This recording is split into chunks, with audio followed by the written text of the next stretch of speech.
intentional man yun or hindi, nangyari na. Minsan mga kachika, sa totoo lang it's better to say sorry. Whether you did that action intentionally or unintentionally, mag-sorry ka na lang. Nagulat na yung mukha niya, yung facial reaction niya, parang na-shock. Hindi niya in-expect titirahin siya ni MJ Felipe ng ganyan tanong.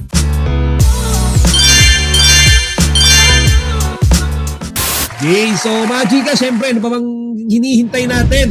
Alam ko gusto na nating malaman lahat.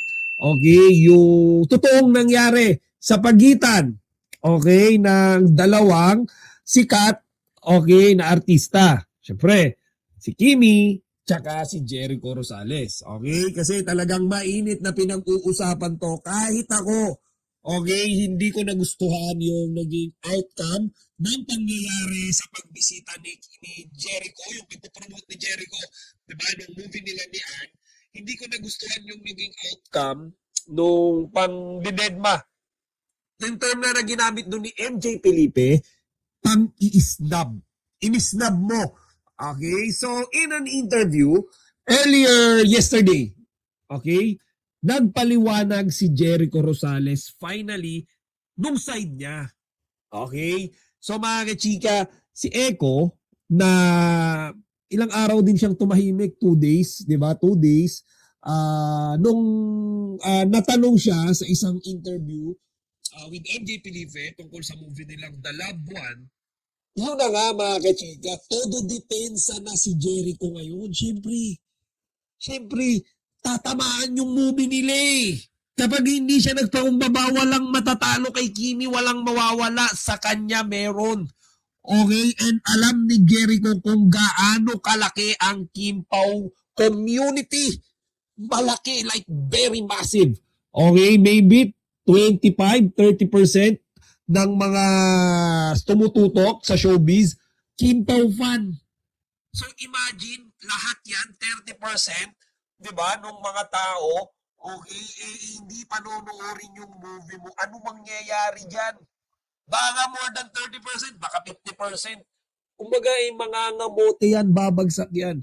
Okay, so mga chika, once and for all, panoorin natin yung interview kay Jericho Rosales and let's see kung papasaba sa atin lahat yung paliwanag niya. Okay? Let's go! Ayan na. It's Judgment Day. Okay? Yan na. Okay, so tingnan natin mga kachika. Yan. Okay. Wait lang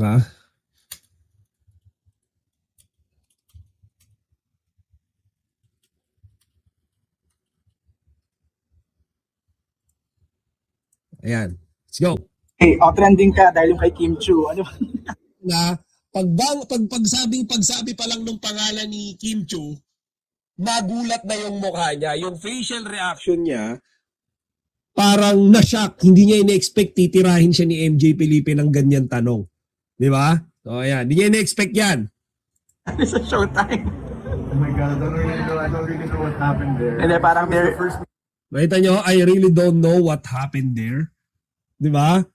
Nandun siya, hindi niya alam nangyari. What the...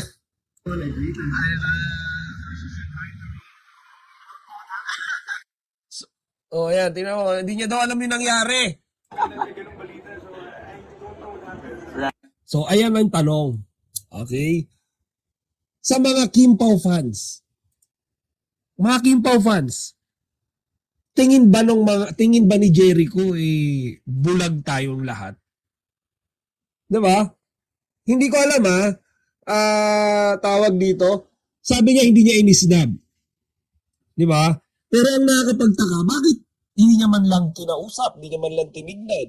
Walang any gesture, 'di ba? Tapos nung tinanong siya ni Kim Chu about promoting the movie, wala lang. Ano 'yun? 'Di ba? Sabi yung iba rito, kinakausap niya po si Kim, try nyo panoorin, wala lang nasagot niya. Ay may, sinunod na wala paliwanag, may issue talaga yung iba. Hoy, obvious naman, ano ka? O, di ba? Nagpapogi lang siya sa 8 Showtime kasi sagot niya, wala lang. O, di ba? Never mind, wala lang. So, niloloko siya ng mga Kim Pao fan. Okay, si wala lang. Ang tawag sa kanya ngayon, wala lang. Because, alam yun, kasi medyo may expectation yung mga tao sa iyo eh. First of all, dahil nandun ka sa, masasabi nating senior level, nandoon ka sa masasabi nating respetadong aktor. So, yung mga mas nakababata sa'yo, ikaw dapat yung magdadala dyan. Ikaw dapat yung magiging role model. So, kung ikaw na senior, tatanungin ka nung mas bata sa'yo, o baka nga iniidolo ka pa, sasagutin mo lang, wala lang. I mean, todo yung promote, todo yung excitement sa movie mo, todo yung curiosity, todo yung excitement, di ba? Nandun yung hype sa movie mo. And then, parang, how's the movie? Po-promote, ano ba nga abangan namin? Wala lang. So, parang sinampal mo sa mukha yung tao, shut up, parang ganun. So, anyway, sagot niya, hindi niya daw alam kung anong nangyari. Di ko alam. Okay? Parang si Eko, hindi ko alam kung anong nangyari. And yung sagot niya na hindi niya alam, parang mas defensive. Siguro mas okay. Para sa akin, Machika, correct mo lang ako kung mali ako. Siguro mas okay kung inadmit niya na lang. Parang, kasi yun na yung obvious eh. Kahit naman mag-deny siya or hindi, yun na yung very obvious. Yun yung perception, yun yung dating sa perspective ng mga tao. Sana ang sinabi niya na lang actually, I have no problems with Kim. At kung yun man, yung naipakita ko sa It's Showtime sa kanya, yung ganong behavior, kung mukha man dinedma, I'm sorry but I have no intention on doing that to Kim Chu. Kung yun man yung naging dating ng actions ko, I'm sorry. Okay? Hindi yun intentional, hindi yun sadya. Yun, that's simple. Dito, isa na naman sinagot niya, I don't know what happened. Parang, kung ako, alam mo yan eh. Alam mo yan, ikaw gumawa yan eh, unless may nag-uulirin ka na. And maybe, mga kachika, inulit-ulit niya pa yan. Siguro pinanood niya ulit It's Showtime. Nakita niya na, wala lang, di ba, pinopromote ka, wala lang. Sana ang ginawa niya na lang, para lang sa akin to sana ang ginawa niya na lang, or sinabi niya na lang, to all the Kim Pao fans, Kimi, I'm sorry kung ganun man yung naging dating ng actions ko, but wala akong any motive, wala akong any intention na mabastos ka. Okay? And wala akong wala akong any grudges sa'yo, just to be clear. So I'm sorry kung yun yung naging action ko and nagkaroon ng bad impression to all the fans. Yun na lang. Kung ako okay yun, magko-concede siya. Pero ito hindi siya nag-concede. You know, ang sinabi niya lang, I don't know what happened. So, ay nako. Yun yung sa akin Yun yun. Paulit-ulit siya, I don't know. You know. Alam mo yan, Eko. Alam mo yan. Ako, Diyos ko po. So I went to text her. I said, hi, Kim. What's happening? Why? Tingnan nyo, Mari Chica. Siya mismo, bakit niya tinext si Kimi? Kung hindi niya alam yung nangyari. Di ba sabi niya, I don't know what happened. Bakit niya tinext si Kimi? Ibig sabihin, alam niya, mga Chica, na Kimi was affected. Di ba? Kung hindi mo alam yung nangyari, ba't mo pa tinext?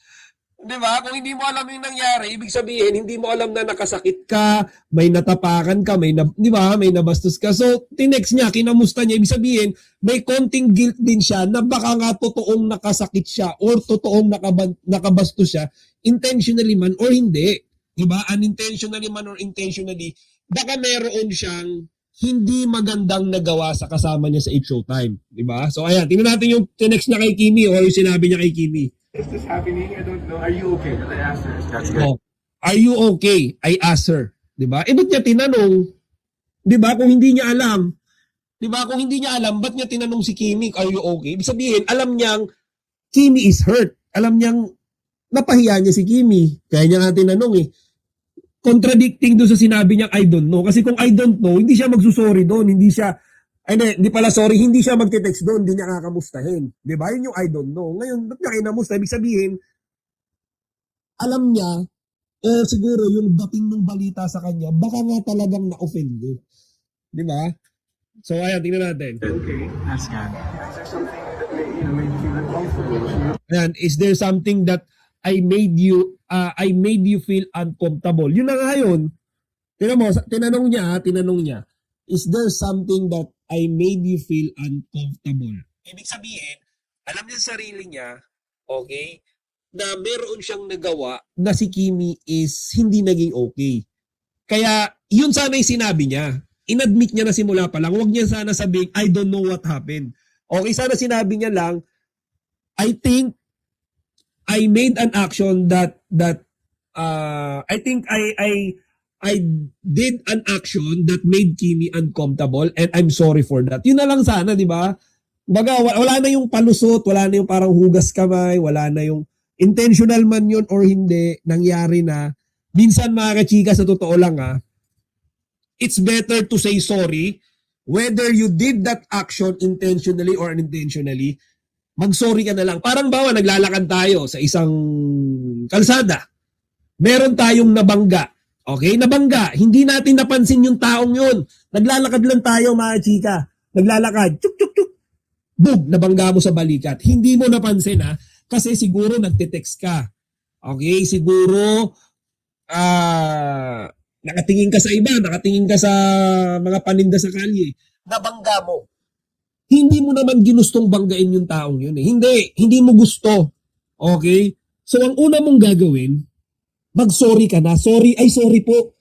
Sorry po.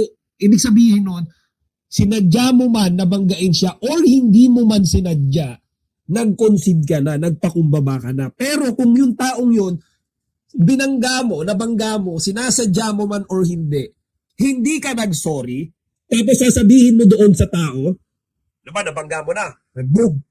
Sabihin mo sa tao, I don't know what happened. I don't know what happened. Diba? I don't know what happened. Ikaw na nga yung nakabangga Diba? Ikaw na nga yung nakabangga, I don't know what happened.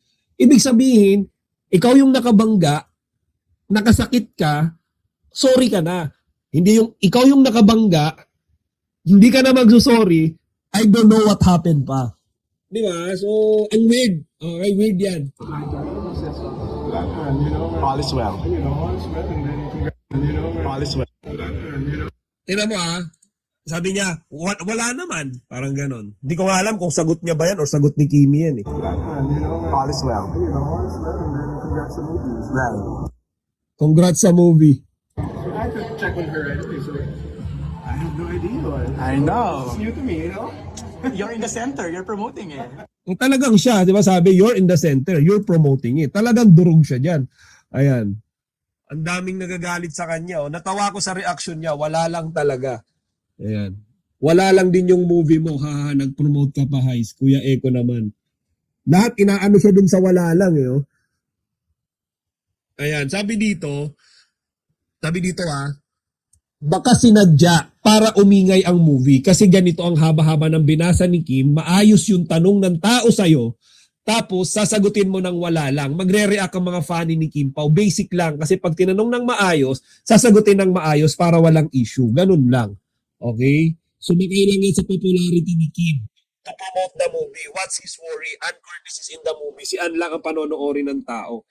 Totoo naman Di ba? Totoo naman. Kumbaga, si Keiko during her prime, sabihin na natin na nandun siya sa mga classic, mga original na actor na talagang malulupit, okay, sa mga prime time sa TV. Pero ngayon, lately, this past few years, nung naglaylo siya sa showbiz, tumutok siya sa business, wala na Di ba? Nawala yung dating. Di ba? Na-degrade yung value niya sa industriya. Di ba? Di ba parang wala man lang siyang mga guesting, wala man lang siyang mga hosting, mga show, regular show. Yung Lavender Fields lang, hindi naman masyadong tumagal. And then, eto, tingnan nyo naman, Janine Gutierrez, yung jowa niya, like, di ba, parang kapatid na bunso niya na ngayon. And, di ba, parang, ewan ko, ay dito. True, sana si Piolo na lang pair ni Ann. Di ako fan sa kanila. Pero nagandahan ako sa acting nila. Pero si Eko parang nagbago na, bahangin na at pa-English na parang nahirapan pa sa mag-English. Eve Del Rosario. So, ayan. sabi dito ni Edita Adonza, parang wala sarili si Eko, kaya magkakaganon. Alam niya, pinaikot naman yung ginagawa niya pag nagpakadamali si Eko. Ayan. Kaya nga yung Quezon flop, di ba? Oh, nag-flop yung Quezon. May nakaaway pa sila. Dinurog-durog pa siya. Buto nakaabot pa ako. I'm happy na nasa Showtime kanina. Nangyari na and I think he is too proud to apologize. Mabait talaga si Kim. Let's just move on. More blessings to Kim. Okay? And ayan. Actually, Madam Alex Santos, I'm not sure doon sa sinabi mo na nangyari na and I think he is too proud to apologize. So, ayun. Parang nangyari niya is wala tayong magagawa. So, kinawakan ni Eko yung pride niya and yung ego niya and hindi talaga siya nag-concede kahit hindi na sa mga Kim Pao fans kahit doon na lang sa mga sa alam niyo yon sa friendship nila ni Kimi kahit doon na lang So wala tayong narinig dito na kahit isang sorry, kahit isang apology, walang kahit konting bakas ng papakumbaba. Basta ang sigurado lang natin dito, tinext niya si Kimi, okay, kinamusta niya kung meron ba siyang nagawa na naging hindi komportable si Kimi, at ang sagot niya lang, okay, doon sa issue sa kanya, I don't know what happened. Yun lang. Okay? Yun lang. Oh my God, I don't really know what happened there. Oh, yun lang. I really don't know what happened there. So basically, nag-promote si Eko sa It's Showtime, hindi niya pinansin si Kimi, hindi naging maayos yung sagot niya kay Kimi, at sasabihin niya, I don't know what happened. That simple. Okay? So yan, siguro nga, tama si Madam Alex kanina. Tuldukan na natin yan and mukhang Kimi is too good. Okay? Napakabait na tao para, alam niyo yon, gawing big deal yan. Sanay naman si Kimi, napapahiya siya because of other people. Sanay naman na dyan si Kimi, pero sana naman, okay, hindi na maulit kay Kimi yan, lalo na sa live national television. Di ba? Sabi nyo, nasa Showtime yan, live yan, and then ganun sasapitin niya. And to Jericho Rosales, sana, you know, pagka may mga ganyang bagay, try to concede na lang. Okay? Kahit kasalanan mo man or hindi, whether intentional yun or unintentional, hindi naman perke nag-sorry ka, ikaw yung may kasalanan, ikaw yung nagpapakumbaba. Hindi ibig sabihin ikaw may kasalanan. Ang ibig sabihin lang nun, you have the guts, okay, to make everything okay. Na willing kang ibaba yung pride at ego mo para lang maayos na yung lahat. Para okay na. 'Di ba? Pero ayan, kung hindi ka willing ibaba yung pride and ego mo, wala kang pake kahit hindi maayos lahat. Kumbaga, mas pinili niya na sumama loob sa kanya ng mga fans, ng mga supporters, basta yung ego niya, hawak-hawak niya lang, mataas lang. Yung pride niya, yung ego niya. Okay, so ayan. Anyways, yan yung medyo hindi magandang balita and I really don't, like how Eko answered that question. Kumbaga, hindi yan acceptable. Hindi justifiable na sagot yan. I don't know what happened. Okay?